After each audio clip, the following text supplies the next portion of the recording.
가지고 십자가의 흔적, 선한 양심의 발자취, 십자가의 흔적, 선한 양심의 발자취라는 제목으로 함께 말씀을 나누고 은혜 받는 시간 갖기를 원합니다. 우리가 잘 아는 찬송가 중에 생명의 주여 면류관 아니면 만왕의 왕 내 주께서와 같은 여러 가지 고난의 찬양들이 있습니다. 특히 영미권의 고전적인 찬송을 보면 그 찬송을 지은 저작자, 그 작사자들이 가장 극심한 삶의 고통과 고난의 현장 혹은 사랑하는 이들을 너무 억울할 정도로 쉽게 잃어버린 슬픔의 한복판에서 그 작사, 시들이 나왔다는 사실을 우리는 그 자서전 같은 고백을 통해서 확인할 수 있습니다. 그런데 단지 그냥 그 슬픔 때문에 그런 시가 나온 게 아니고요. 그들이 그런 고통 속에서 그리스도의 고난이란 실제를 만났을 때 정말 그 그리스도 고난 앞에서 자기가 맞는 고난을 재해석했을 때 그런 주옥 같은 가사들이 탄생했습니다. 또 우리가 잘 알고 있는 혹시 예수님이라면 어떻게 하실까라는 소설을 아십니까? 그런 소설이 있어요. 정말 유명한 기독교의 소설입니다. 어떤 거냐 하면 어느 날 한 실직한 인쇄공의 죽음을 성도들이 목격을 해요. 그리고 그 목격한 그 죽음 때문에 너무나 큰 충격을 받습니다. 우리가 제대로 살았는가? 정말 우리가 그리스도인인가? 그러면서 1년 동안 우리들이 무슨 일을 하든지 어떤 결정을 하든지 예수님이라면 어떻게 하실까? 라는 질문을 스스로 던지고 행동하겠다는 결의를 그 교회가 합니다. 그런데 그러고 나서 어떤 일이 벌어지냐면 처음엔 손해를 볼까봐 두려워하지만 그들이 결의한 대로 억울함과 손해를 감수하며 자신들이 만약에 내가 이 결정을 했으면 예수님이라면 어떤 결정을 했을까? 어떤 선택 앞에서 예수님이라면 어떤 선택을 했을까? 진실로 진정으로 그 물음 앞에 대답을 찾고 그 대답대로 행동했을 때 비로소 그들의 삶과 그들의 교회와 그들이 살고 있는 마을에 하나님 나라가 성경에 기록된 그 하나님 나라가 실제처럼 임했다는 소설 이야기입니다. 그리고 한때 이 소설에 반향이 일어서 많은 사람들이 그렇게 살려고 노력했었고 그렇게 노력한 결과 자신들의 삶에도 하나님의 나라가 뭔지 알겠다라는 그런 간증들이 교회마다 들려오고 했었습니다. 이 책의 제목이 예수님이 어떻게 하실까라는 거죠. 그런데 바로 이 질문은 오늘 본문 그리스도의 발자취를 따라오게 하려 하셨느니라라는 말씀에서 기원했다고 합니다. 이 질문, 예수님이라면 어떻게 하실까라는 이 질문은 도덕적인 선택의 문제가 아니라는 거죠.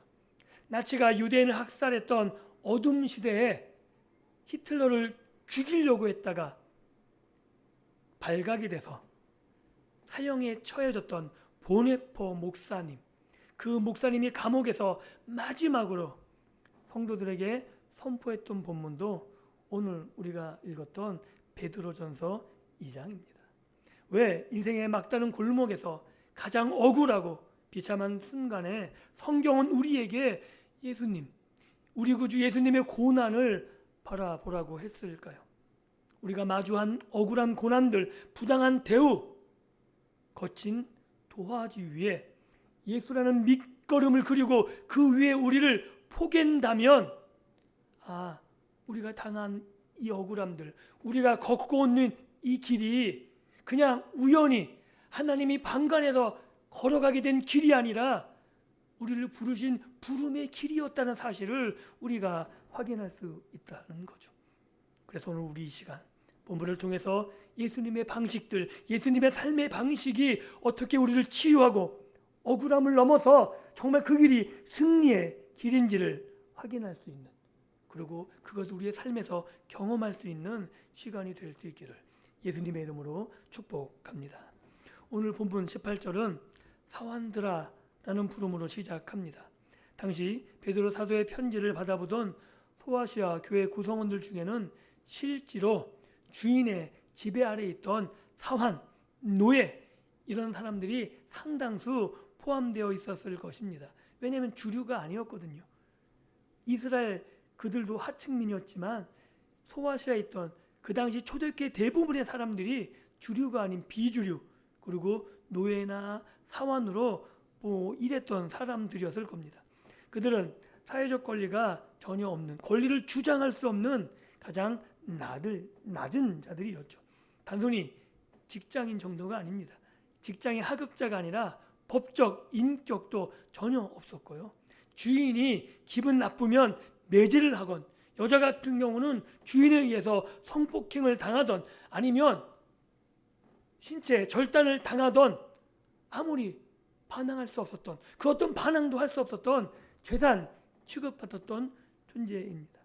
구약에도 이 노예가 죽거나 잘못하면 배상을 해서 그냥 자유자로 내보내는 정도가 가장 큰 보상이었을 정도로 어떤 인격의 권리를 보장받던 시대가 아닙니다.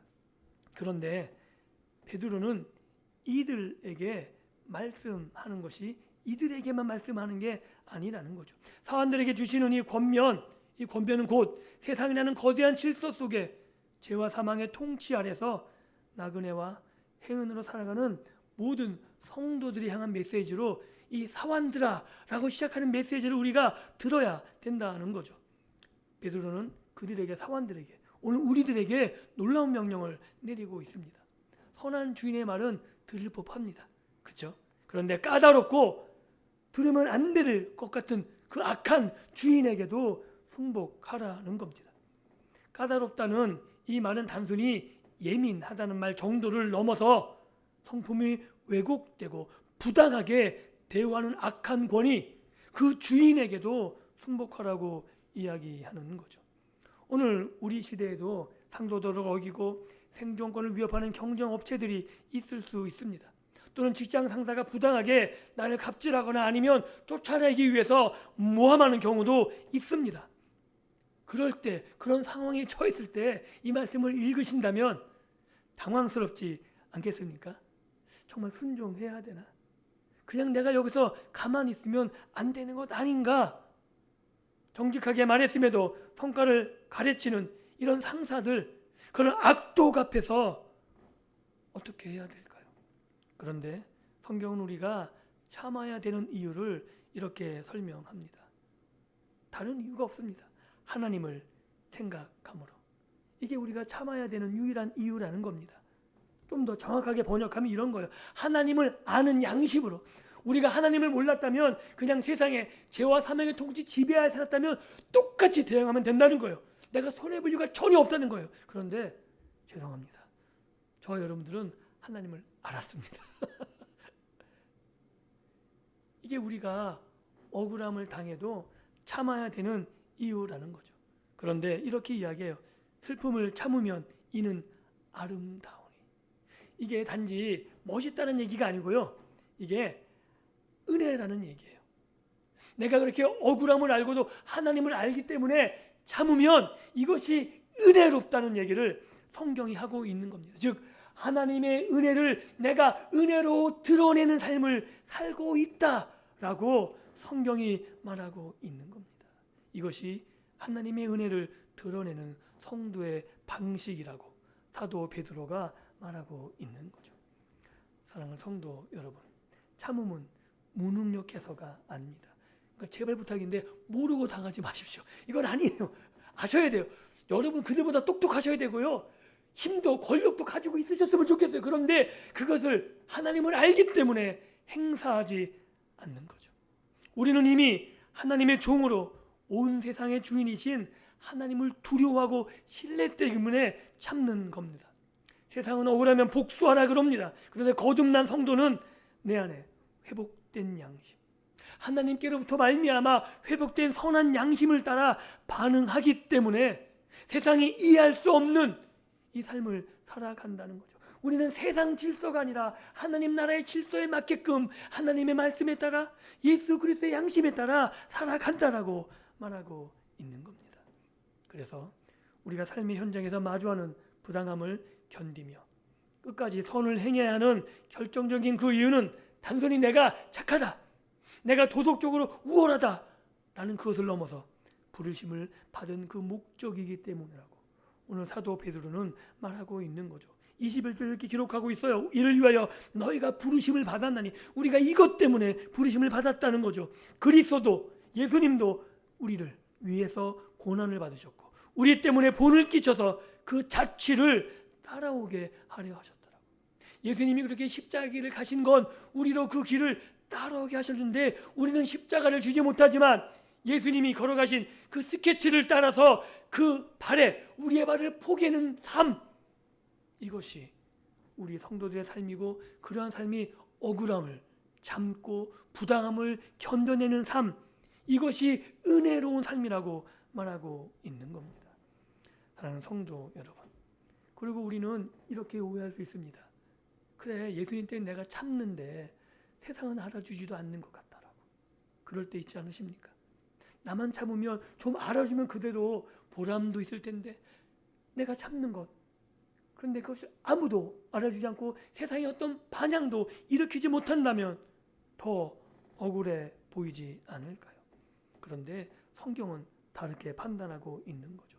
세상을 향해서 내가 그 억울할 때 참는다면 그것은 세상의 비난을 잠재우는 침묵이다라고 말하고 있어요. 오늘 보면은 주께서 욕을 당하시되 맞되어 욕하지 않으셨다고 분명히 기록합니다. 이는 힘이 없어서 당하신 무능력이 아니라 악을 갚지 않는 방식, 결코 악을 이길 수 없음을 아시는, 결코 악이 예수님을 이길 수 없다는 하나님의 지혜, 이것을 예수님이 아셨기 때문에 하나님께 모든 것을 맡기시고 그 억울함을 참으셨다라고 말하고 있는 거죠.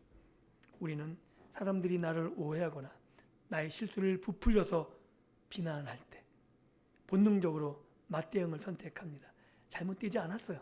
그리고 지금 우리가 당장 오늘 그런 삶을 살았다 그래도 저는 여러분들을 비난할 생각이 전혀 없습니다. 저도 욱하는 성질이 있거든요. 그런데 이것이 인간의 본성임을 우리가 알고 있어야 된다는 거죠. 나를 증명하기 위해서 상대를 깎아내리는 특성이 모든 인간들에게 있습니다. 그런데 주님의 발자취를 따르는 성도들은 그런 감정을 다스릴 수 있어야 된다라고 말하고 있는 거죠. 나의 감정적이고 본능적인 욕구를 십자가에 못 박는 것, 이것이 성도의 삶이고, 그래서 우리가 침묵한다는 거예요. 힘이 없어서 침묵하는 게 아니라 예수님의 십자가 때문에 침묵합니다. 그래서 침묵은 패배가 아니라 내 삶의 주인이신 하나님, 그 하나님 앞에 나를 보여주는 것. 혹시 신의 악단이라는 영화 보셨습니까? 신의 악단이라는 영화 보셨죠? 네. 그 마지막에 그 장교가 죽으면서 하는 말이 있어요. 하나님, 나 잘했죠. 한번 보십시오. 영화관에서 꼭 보십시오. 그냥 심파극 같아. 그런데 그 말 하나하나가, 중간중간에 드리는 하나하나가 정말 예수님의 모습 가운데 성도들이 어떠한 모습으로 살아갈지를 그냥 잘 보여주는 영상과 대사들이 있어요. 그 마지막 대사가 저에게 꽂혔어요. 하나님, 저 잘했죠. 여기 있는 거예요. 내가 이렇게 억울한 일을 당하고 힘들 때 하나님, 저 잘했죠. 저 잘 참았죠. 왜요? 그게 하나님의 은혜를 받은, 내가 하나님의 은혜를 드러내는 방식이기 때문인 거죠. 우리 주님은 고통의 한복판에서 공의로 심판하신 하나님께 모든 것을 부탁하셨습니다. 그리고 뭐라 그러셨어요? 용서를 구하셨죠. 저들의 죄를 알지 못합니다. 이게 오늘 우리들이 살아가야 되는 방식이라는 거죠. 우리 주님은 채찍에 맞고 침뱉음을 당하시면서도 결코 상대를 위협하지 않으셨습니다. 내려오셔서 그들을 다 죽일 수 있는 권세도 가지고 계셨지만 안 하셨죠.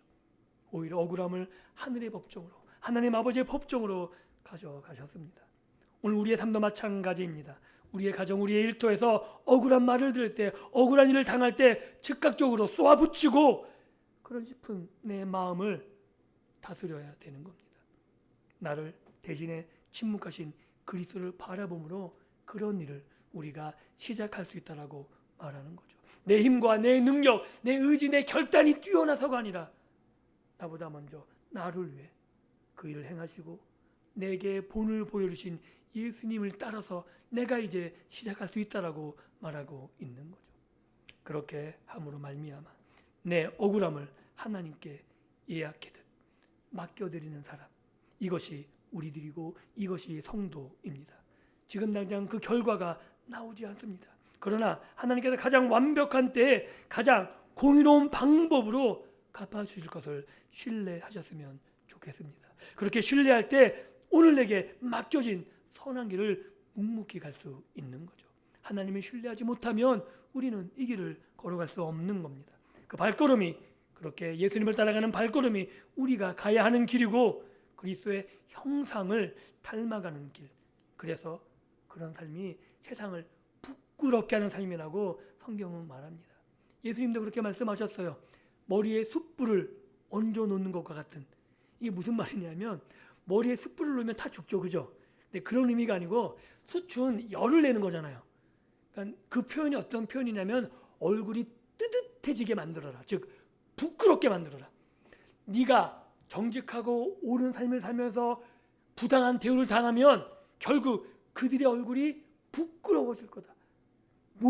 오히려 내가 모욕받는 게 아니고 그들이 하나님 앞에서 부끄러운 삶을 사는 거다라고 증명하라고 말하고 있는 거죠. 이것이 바로 하나님의 통치를 선포하는 삶이고 우리가 세상을 치유하는 제사장의 발걸음이 될 것입니다.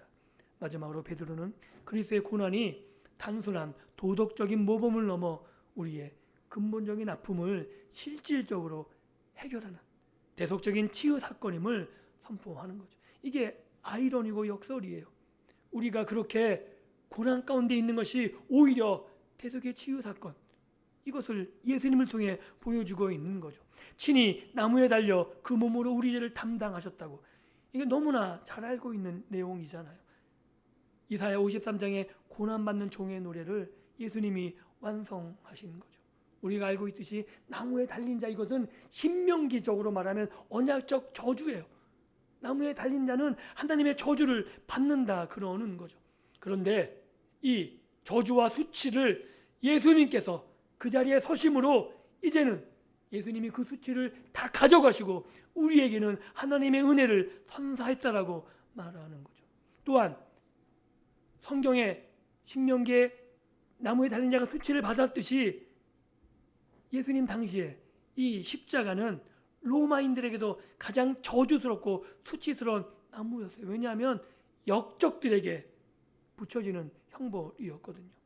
그런데 이 모든 것이 예수님으로 말미암아 바뀌어진 거죠.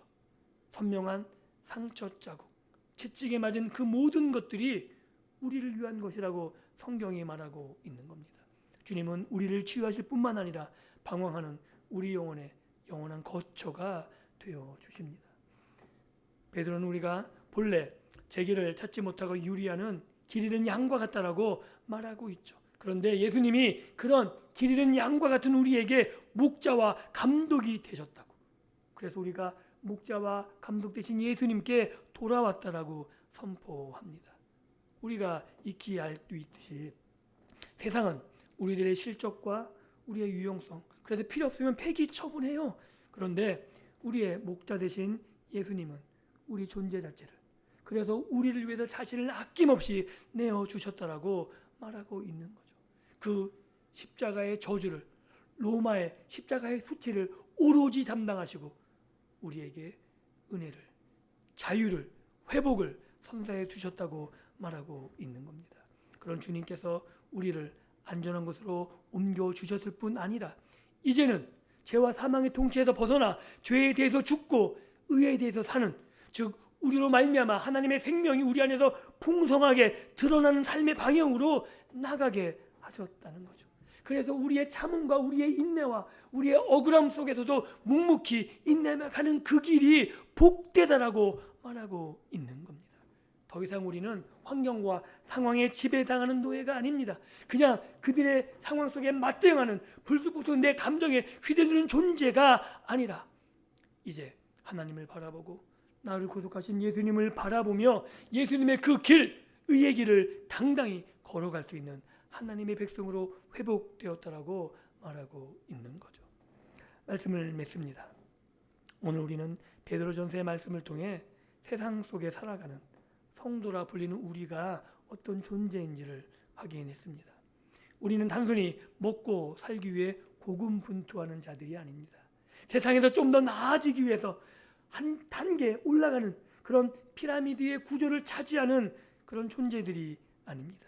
우리들은 그리스도의 발자취를 이 세상에 구현해내는, 우리만이 그렇게 살아갈 수 있는 유일한 하나님의 종들이라고 말하고 있습니다. 믿으십니까? 그 어떤 누구도 이 길을 흉내낼 수 없는 거죠.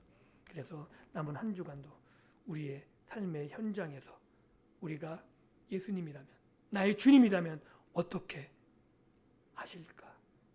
라고 한번 생각해 보셨으면 좋겠습니다. 억울한 그 순간에 내가 맞대응하는 것이 아니라 심판장 대신 나의 아버지 하나님께 그 모든 것을 맡기시고 그 상황에서 자유를 누리셨으면 좋겠습니다. 그리고 그 힘듦, 왜냐하면 하나님께 맡겼다 그래도 그 힘든 상황은 편치 않습니다. 그런데 그 힘든 상황을, 우리 영혼을 감독하시는, 우리의 삶을 인도하시는 주님께 나아가서 함께 맡기고 예수님과 함께 그 길을 걸어가셨으면 좋겠습니다. 그리고 그 길 가운데 주님의 위로를 들으셨으면 좋겠습니다. 내가 한다. 내가 너와 함께 하겠다고.